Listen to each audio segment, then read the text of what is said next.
पण आज राज्यामध्ये मराठी शाळा बंद पाडून मुलींना शिक्षणापासून वंचित करण्याचं काम सुरू आहे. अध्यक्ष, जवळपास 66,000 शाळा बंद केल्या जात आहेत. अतिरिक्त भूर्दंड म्हणून राज्यातील आता 2000 शाळा यावर्षी बंद करण्याचा निर्णय घेतला आहे.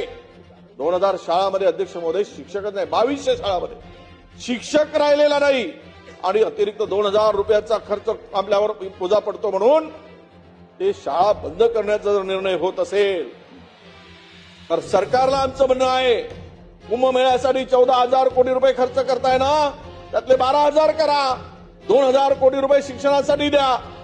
पण हे करू शकणार नाही, कारण शिक्षण यांना महत्वाचं वाटत नाही. ही व्यवस्था त्यांना बिघडवायची.